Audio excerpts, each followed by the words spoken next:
What is bathroom buddy? There is a bit of history behind that. When my kids were young, really little, they wanted me to go with them to the bathroom.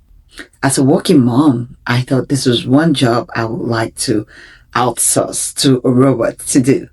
So I decided to build a robot that would go with them to the bathroom, and I recorded my voice in the robot so that when they're using the bathroom, they will think I'm there with them.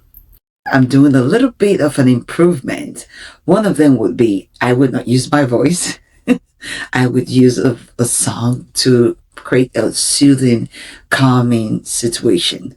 And the second one would be instead of them using button to press to go to the bathroom, I will be using a voice activation board to have them speak, and the robot will come on and move straight to the bathroom.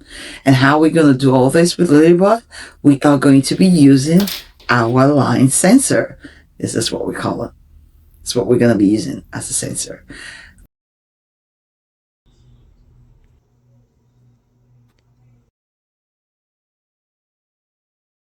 Wake.